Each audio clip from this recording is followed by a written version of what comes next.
the in-between is not where you are lost. It is where you are learning how to become. There are seasons in life when you are no longer who you used to be, but you do not yet feel fully rooted in who you are becoming. And those seasons can feel tender, unclear, unstable, even frightening. You may wonder if something is wrong. You may wonder why you feel so uncertain. You may wonder why what used to fit no longer fits, while what is coming next still feels fragile and unfinished. But transition is not failure. Today's animal story reveals what it means to live in the sacred space between old identity and emerging self. This is the story of the butterfly between two worlds. Welcome to Integrity 444 Animal Archetype Story Lessons, where we use symbolic animal stories to explore emotional patterns, psycho-spiritual growth, LTQS self-mastery, and aligned living. In this episode, we're uncovering what the butterfly reveals about transition, identity change, vulnerability, and the sacred uncertainty of becoming. The butterfly is a creature of rebirth, beauty, metamorphosis, emergence, and hope. Its gift is transformation. Its gift is new identity. Its gift is the quiet testimony that life can change form and still remain true. But when that gift becomes shadowed by fear, transition can feel unstable, exposed, and frightening. The in-between can start to feel like failure. The old self can feel safer than the new one, simply because it is familiar. This story begins in a place where beauty was possible, but becoming still felt uncertain. In a luminous place called the Meadow of Turning Light, there emerged a butterfly named Mira. The meadow was known for thresholds. Morning light lingered there longer than in other fields. The flowers seemed to bloom between seasons. The wind moved gently, as if it understood that some creatures passing through were not merely traveling, but transforming. Mira came into this meadow after a long, hidden season in the cocoon. At first, everything felt radiant. The air touched her differently. The sky felt wider than anything she had known before. The colors of the flowers seemed almost too vivid to believe. She knew that something profound had happened. And yet, beneath the beauty, something inside her trembled. Her wings were beautiful, but tender. Her body was new, but unfamiliar. The world was open, but she did not yet know how to move through it with ease. She was no longer the caterpillar she had once been. But she did not yet feel fully at home as a butterfly. At first, she thought this uncertainty would pass quickly. She watched other butterflies gliding above the meadow with such ease, and she assumed that soon she would feel that way too. Soon she would know herself. Soon she would stop feeling awkward. Soon she would understand how to live inside this new form. But that did not happen right away. When she tried to rise too quickly, her wings wobbled.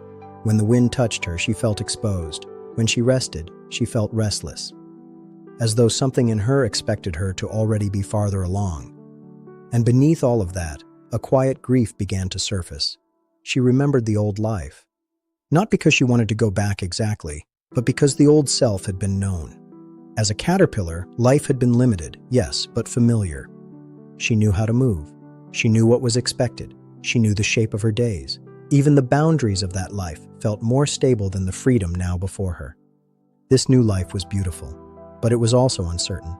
So Mira began hiding. She stayed close to the underside of leaves. She flew only when she had to. She watched the sky more than she entered it. She began telling herself stories. Maybe I emerged too soon. Maybe I am not ready for this. She watched the sky more than she entered it. She began telling herself stories. Maybe I emerged too soon. Maybe I am not ready for this. Maybe everyone else knows how to become, and I do not. Maybe this confusion means something is wrong. One morning, Lena the deer found Mira trembling beneath a broad flower petal, half hidden from the sun. Lena asked gently, "Why do you hide from the sky?" Mira answered in a quiet voice, "Because the sky asks me to become what I am not yet sure I can be." Lena did not rush her. She did not correct her. She simply stayed near, offering the kind of presence that does not force blooming. Later, Sifa the owl led Mira to a sacred place in the meadow called the Vale Garden. The Vale Garden bloomed only in threshold seasons.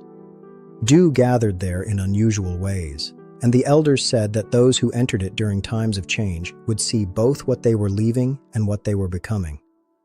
Mira stepped carefully among the flowers. As the morning light touched the dew, reflections appeared. In one droplet, she saw herself as a caterpillar. As the morning light touched the dew, reflections appeared. In one droplet, she saw herself as a caterpillar, steady, earthbound, and familiar. In another, she saw herself half-emerged, uncertain, tender, and unsteady.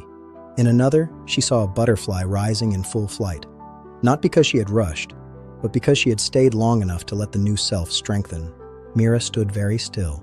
Then, as though the garden itself were whispering, she heard these words: "The in-between is not where you are lost. It is where you are learning how to become." Something inside her softened. Until that moment, she had been treating the threshold as evidence of failure. She thought that because she felt uncertain, something had gone wrong. Because she felt unstable, she assumed she must be off path.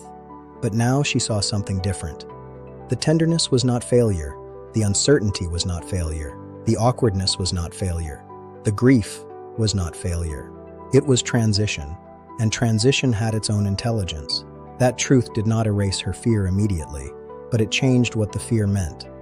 In the days that followed, Mira stopped demanding that herself be finished before she had fully formed. She began practicing small flights. Not dramatic soaring, not performative beauty, just gentle rising, brief movement, rest, and return. When she remembered the caterpillar she had once been, she no longer treated that memory as a temptation to go backward. She began blessing it instead. That self had carried her this far. That self had not been wrong. It had simply been complete. And now something else was emerging. Slowly her wings strengthened. Slowly her confidence grew. Slowly the sky became less frightening and more familiar. She still had moments of uncertainty. She still felt vulnerable sometimes, but she no longer interpreted those feelings as proof that she was failing.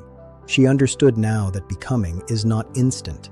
It breathes, it trembles, it unfolds. Slowly her wings strengthened. Slowly her confidence grew. Slowly the sky became less frightening and more familiar. She still had moments of uncertainty, but because she had stopped fighting the process that was forming her.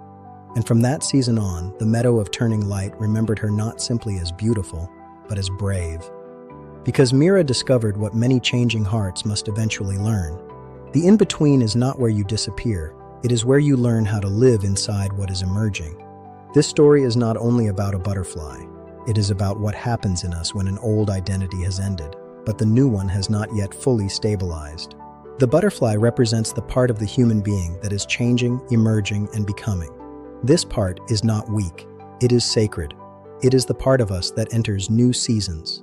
But the shadow of the butterfly appears when transition is misread as failure. It appears when we think uncertainty means we are off path. It appears when we miss the old self so much that we begin to doubt the new one. It appears when vulnerability feels like weakness. It appears when we demand clarity from a season that is asking for trust instead. And this is one of the hardest human experiences to understand. Because thresholds are uncomfortable. The old life no longer fits. The new life is not yet embodied. And the in-between can feel unstable enough to make us wonder if we are doing something wrong. But often, what feels unstable is not wrong. It is formation. The healing of the butterfly begins when transition is no longer treated like failure, but honored as part of becoming. Through the LTQS lens, this story unfolds in 4 movements. Mira first has to listen to what transition actually feels like. She notices the grief. She notices the uncertainty. She notices the tenderness of new identity. She notices how quickly she interprets instability as a sign that something is wrong. That is the first movement, listening deeply enough. Tell the truth. The central truth of the butterfly is this: I am no longer who I was, but I am afraid because I cannot yet fully see who I am becoming. That is the confession. Choose wisely. The wise choice comes when Mira stops retreating into fear and begins practicing gentle emergence. She chooses trust over retreat. She chooses embodiment over self-judgment. Stay aligned. Then comes the ongoing work. Small flights, gentle trust, blessing what is ending, practicing what is emerging, staying with the process long enough. From an EFV perspective, this story reflects threshold instability, vulnerability, and emerging identity. This is the state where the system is reorganizing. An old way of being is no longer fully active. In this space, a person may feel emotionally tender, uncertain, exposed, or strangely undefined. In this pattern, a person may feel between identities, grieve an old version of self, second-guess their growth, interpret instability as failure, feel fragile while something new is forming. Underneath this often sits fear of the unknown. The system asks, who am I if I am no longer what I was? What if I never become stable in this new form? The healing move is to shift from fear of transition into trust in emergence. Not denial, not fake positivity. Trust in emergence. That is the regulated butterfly. So what does this look like in real life?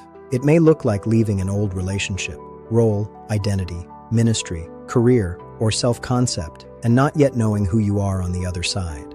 It may look like feeling emotionally tender, even while you know the change is right. Many people judge themselves most harshly during the very season when they should be offering themselves the most grace. They call it confusion. They call it regression. But often it is none of those things. Often it is the sacred work of reorganization. You are not failing because you are not finished. You are not lost because you do not yet feel settled. You may simply be inside the part of the story where becoming is still learning how to breathe. That is not weakness. That is threshold life. So here's the question I want to leave with you. Where in your life are you between two worlds?